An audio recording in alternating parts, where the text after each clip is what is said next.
कृष्णमूर्ती विचारतात, radical change म्हणजे मूलभूत परिवर्तन कसे होईल? अर्थात हे असे मूलभूत परिवर्तन सायकोलॉजिकली आणि इनवर्डली असेल तरच ते महत्वाचे ठरेल, नाहीतर कशालाच काही अर्थ राहणार नाही. हे परिवर्तन तेव्हाच महत्वाचे ठरेल जेव्हा यात कुठलाच उद्देश किंवा हेतू असणार नाही. भौतिक किंवा निव्वळ कारणमीमांसा यांचा गुंताळा सोडवण्याकरता याचा वापर करता येणार नाही. ही बाब लक्षात घेऊनच कृष्णमूर्ती विचारतात, one can easily find why one is angry, but that does not stop one from being angry. इथे हे पण आपल्याला लक्षात ठेवावे लागेल की ॲनालायझर आणि ॲनालाइज यांचा काही परस्पर संबंध आहे की नाही. तसेच थिंकर आणि थॉट हे एकच आहेत की ते सर्वस्वी वेगळे आहेत. मुळात थिंकर अशी काही खरी एंटिटी आहे की ती पण भ्रामक आहे. तसेच ऑब्झर्वर आणि ऑब्झर्ड हे एकच आहेत की ते पण सर्वस्वी वेगवेगळे आहेत. व मुळात ऑब्झर्वर अशी काही खरी एंटिटी आहे की ती पण भ्रामकच आहे. थोडक्यात कृष्णमूर्ती विचारतात की whether this division between thinker and thought or observer and observed is real in the sense of actual problem and not something theoretical problem. Is the observer as a center from which you look, from which you see, from which you listen, is only a conceptual entity or not? हा फार मोठा गहन प्रश्न कृष्णमूर्ती आपल्याला विचारित आहेत. त्याच प्रकारे thinker, analyser, controller इत्यादी पण केवळ कन्सेप्च्युअल एंटिटी आहेत की काय, हे पण आपल्याला शोधावे लागेल. म्हणजे त्या नित्य आहेत की भ्रामक आहेत की त्या फक्त संघर्ष करण्यास, भाग पाडण्यास साठीच उद्भवतात आणि त्याचे खरे स्वरूप कळताच त्या मात्र टिकत नाहीत. ह्या एंटिटी आपले अस्तित्व टिकवण्याकरता आपण ऑब्झर्व, थॉट किंवा कंट्रोल किंवा ॲनालाइज पासून सेपरेट आहोत असे केवळ भासवितात.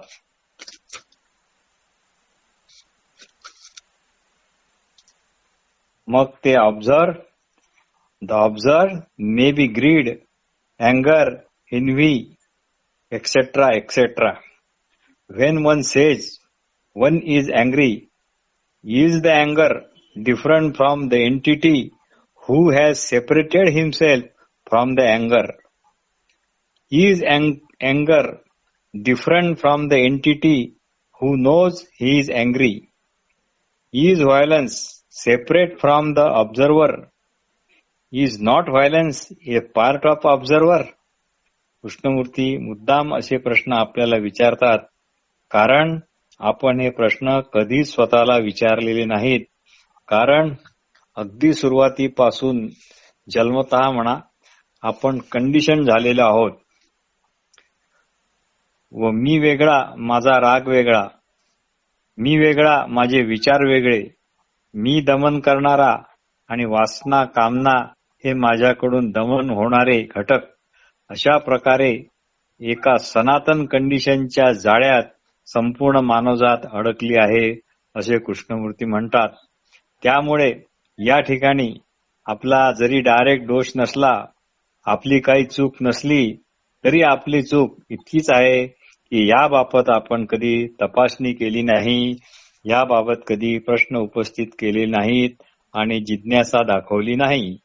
व आता आपण ऑब्झर्वर इज ऑब्झर्व्ड इत्यादीच्या वास्तवाविषयी साशंकच आहोत. कारण याला खरे जबाबदार आहे ट्रॅडिशन, कल्चर, एज्युकेशन, धार्मिक ग्रंथ आणि तथाकथित उपदेश करणारे इत्यादी इत्यादी. सारांश, is not violence part of observer? Please this is a very very important thing to understand. हजारो कामे सोडून हे समजण्याच्या मागे लागले पाहिजे. निव्वळ फाटे फोडून चालणार नाही. यालाच कृष्णमूर्ती अर्जन्सी ऑफ चेंज म्हणतात. तात्पर्य हे समजून घेण्यासाठी स्वतःच्या ठिकाणी विलक्षण कळकळ पाहिजे.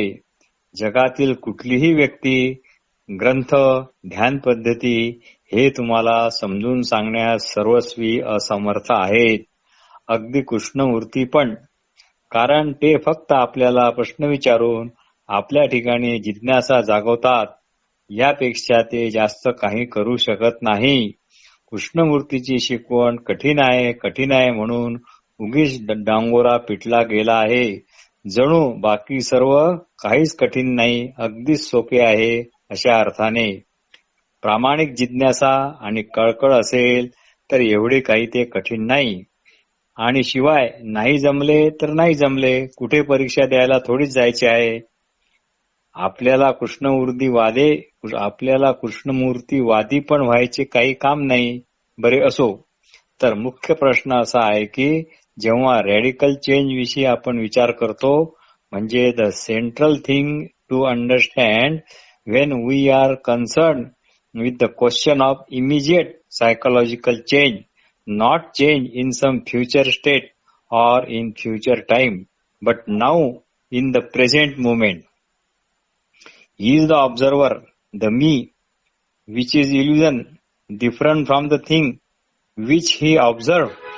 हा जर प्रश्न बरोबर कळला व याचे उत्तर काय आहे हे जर आपण शोधले तर त्यालाच कदाचित आपण इमिजिएट सायकोलॉजिकल चेंज म्हणू शकू. तो चेंज केवळ ऍक्टिव्ह प्रेझेंट मध्येच संभव आहे. उद्या थोडाच हा शोध लावता येणार. पण जर हे अगदी बॉटम अप हार्ट पासून कळले तरच. न कळत या कळण्याचा एक ओरखडा तुमच्या मेंदूत उमटतो, एक ग्रूस तयार होते आणि तो ओरखडा मात्र कधीच विसरल्या जात नाही. वेळ प्रसंगी तो पुसट किंवा डीम वगैरे होईल, पण नंतर परत जसाच्या तसाच राहील. एकदा चटका लागला की लहान मूल परत पेटत्या कंदिलाच्या काचेला हात लावत नाही. आता आयुष्यभर हे ज्ञान त्याच्या सोबत राहते.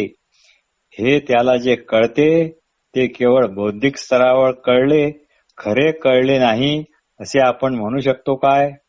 2 अधिक 2 4 होतात हे कळले, आता ते विसरणे शक्य नाही.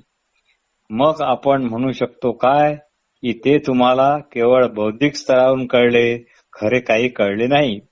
खरे कळणे अजून कोणत्या स्तरावर असते कुणास ठाऊक. कुणाला तरी हा प्रश्न विचारायला पाहिजे. असो, is the observer, the me, the ego, different from observe. Is the thinker, the me, the ego, different from thought. Is the experiencer, the me, the ego, different from experienced? Is the controller, the me, the ego, different from controlled? Is the analyzer, the me, the ego, different from analyzed? अजून काही राहिलं आहे का? बहुतेक नाही. याचं उत्तर नाही नाही नाही असेच आहे. पण हे तुम्ही मानू नका. स्वतः शोध घ्या. नसेल जमेत तर सोडून द्या. बाकी खूप आहे आपल्याला करायला, ते करा. किंवा काही नाही केलं तरी चालेल. जे चालू आहे तेच चालू ठेवा. अजून कृष्णमूर्ती वेगळ्या विषयाला हात घालतात आणि म्हणतात की when you look at a tree, when you look at a tree और see the bird on wing, म्हणजे जेव्हा आपण एखादे झाड फक्त पाहतो किंवा एखादा उडणारा पक्षी फक्त पाहतो किंवा संध्या प्रकाशाचा खेळ एखाद्या जलशयाच्या पाण्याच्या पृष्ठभागावर फक्त पाहतो, तेव्हा काय होते? When we look at a tree, do we ever look the tree? Krishnamurti इथे विनंती करतात की please do, please go with me म्हणजे माझ्या सोबत राहा आणि अनुभव घ्या. Please do. Do we ever look directly at the tree? Do we ever look directly at the tree or that bird on the wing? Or do we look at it through the accumulated knowledge or the imaginary knowledge? Do we look at it with past experience that we have had? Then you say, हा मला माहित आहे ते वडाचं झाड नाही, ते चिंचेचं झाड आहे. फारच खूप छान दिसते ते, नाही का? पहा कशा गाभोळलेल्या चिंचा लागल्या आहेत त्या. तोडून आणू का मी जरा? मस्त आंबट लागतात. म्हणजेच you remember the past, then enjoy the pleasure derived through that memory, through the memory of the feeling which has happened in the past. म्हणजे तुम्ही जे जसं आहे तसं कधीच पाहत नाही. तुम्ही पाहता, पण जे तुम्ही गत अनुभवावरून ठरवता तसंच पाहता. म्हणून कृष्णमूर्ती म्हणतात, हे तुमचे खरे पाहणे नाही. ते पाहणे म्हणजे झाड नसते. इतकेच काय, झाड पाहताना झाड हा शब्द पण मध्ये आला नाही पाहिजे, कारण तो शब्द शिकवलेला गेलेला आहे किंवा शिकलेला आहे. म्हणून कृष्णमूर्ती म्हणतात, फक्त झाडच काय, झाड या शब्दाविना पाहू नका, ओळखू नका, तर तुमच्या कोणत्याही भावना पण शब्द न घेता जशा आहेत तशा पहा. विशिष्ट भावनेला राग म्हणू नका, विशिष्ट भावनेला हाव म्हणू नका, विशिष्ट भावनेला काम वासना म्हणू नका. अगदी नवीन म्हणून त्या विशिष्ट भावनेकडे पहा. कृष्णमूर्ती परत परत विचारतात, कारण हे समजणे फार महत्वाचे आहे. हे जर समजले नाही तर पुस्तके वाचणे, टेप ऐकणे, व्हिडिओ पाहणे, चर्चासत्रे, वर्कशॉप वगैरे वगैरे काही इतके महत्वाचे ठरणार नाही. ते विचारतात, have you ever observe that the observer is totally different from the observed? As long as there is a division between the observer and the observed, there is conflict. There is conflict म्हणजे नेमके काय? संघर्ष कसा होतो? कुणात होतो? उदाहरणार्थ, जेव्हा मला राग आला म्हणजे मी वेगळा आहे आणि माझा राग माझ्यापासून वेगळा आहे. म्हणून तर मी माझ्या रागाला तो माझ्यापासून वेगळा आहे हे ओळखू शकतो. असेच ना? हे लॉजिक कृष्णमूर्तीच्या शिकवणीत अजिबात चालत नाही. इतर ठिकाणी कदाचित चालत असेल. कृष्णमूर्ती याचा आपल्याला शोध घ्यायला सांगतात की खरंच मी वेगळा आहे आणि माझा राग वेगळा आहे अशी खरोखर वस्तुस्थिती आहे का? की तो एक अनेक भ्रमापैकी एक भ्रम आहे? मग वस्तुस्थिती काय आहे? What is the fact? हेच कृष्णमूर्ती आपल्याला डिस्कव्हर करायला सांगतात. जेव्हा आपण म्हणतो मी वेगळा आणि माझा राग वेगळा, तेव्हा काय होते बरे? परंपरा, साधू संत, ट्रॅडिशन, कल्चर काय म्हणते? राग येणे ही चांगली गोष्ट नाही. राग काबूत ठेवायला हवा, त्याला लगाम लावायला हवा. म्हणून मी या रागाच्या बाबतीत काहीतरी करू पाहतो व जेव्हा मी असे काहीतरी रागाच्या, लोभाच्या, हवेच्या, काम वासनेच्या बाबतीत करू पाहतो किंवा काहीतरी करावे असे मला वाटते, तेव्हा आणि तेव्हाच विभाजन होऊन भ्रामक ऑब्झर्वर किंवा कंट्रोलर हा अस्तित्वात येतो. अन्यथा केवळ व्हॉट इज जसेच्या तसे असते. आणि जेव्हा कृष्णमूर्ती म्हणतात रिमेन विथ व्हॉट इज, म्हणजे जेव्हा तुम्ही व्हॉट इजच्या बाबतीत म्हणजे ऑब्झर्वरच्या बाबतीत काहीच करू इच्छित नाही, तेव्हा विभाजनाची स्थिती येतच नाही. म्हणजे ऑब्झर्वर आणि ऑब्झर्वर असे दोन भाग होतच नाहीत. म्हणजे जेव्हा तुम्ही रिमेन विथ व्हॉट इज असता, अशा स्थितीत ही स्थिती कृष्णमूर्ती म्हणतात एखादे अद्भुत तेजस्वी रत्न तळ हातावर घ्यावे आणि चारीकडून तुम्ही ते निहाळावे आणि न्याहाळता न्याहाळता अशी एक स्थिती येते की व्हॉट इज जे आहे तेच पार बदलून जाते. पण रिमेन विथ व्हॉट इज असताना तिथे कोणताही हेतू नको, इच्छा नको. तसं किंचितही हेतू किंवा इच्छा उत्पन्न झाली तर ऑब्झर्व्हरचा प्रवेश झालाच म्हणून समजा. म्हणून as long as there is division between the observer and observed, there is a conflict and observer is present, controller is present, and observer or the controller always as illusion and as false entity. There is only observe, there is only what is. म्हणून कृष्णमूर्ती म्हणतात, we live in the world of concept, but when we realize that there is not observer at all, that is false entity, and there is only observe, and that observed is what is, and the observer is only the conceptual entity which is false and illusion.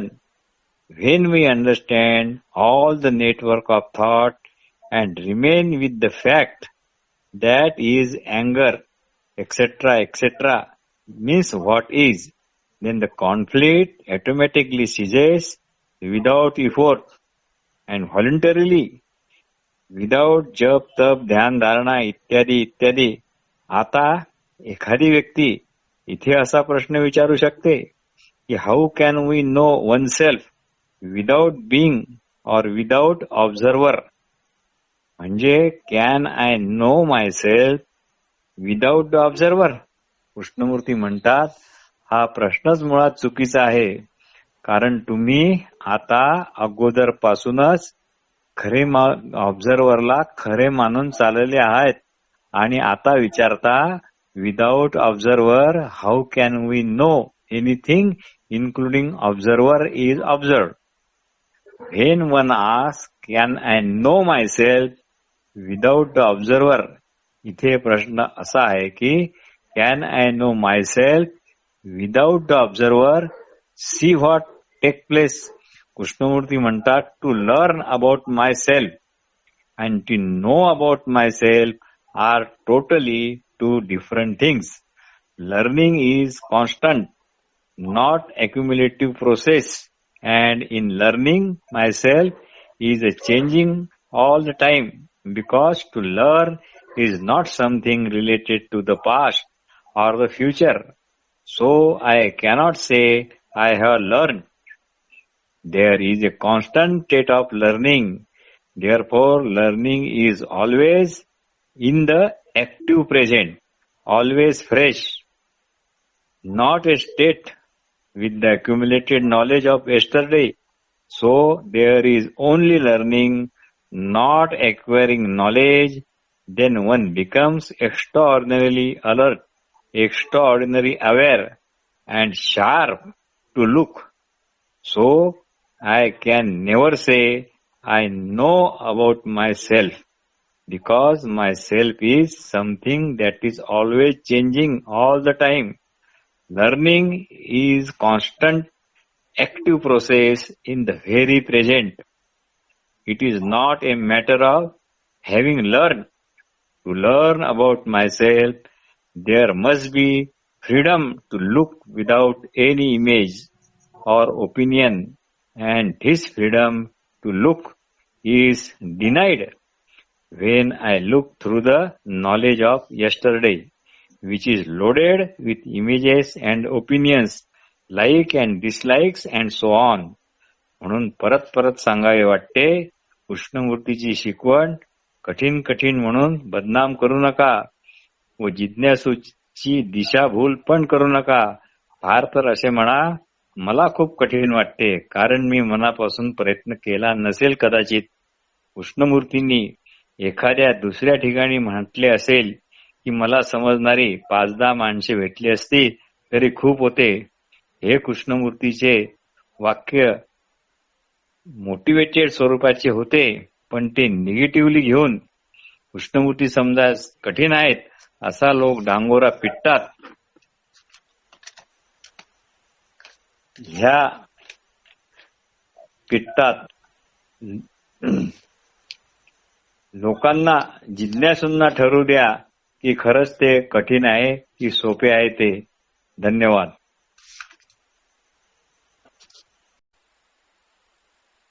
Krishnamurthy विचारतात, radical change म्हणजे मूलभूत परिवर्तन कसे होईल?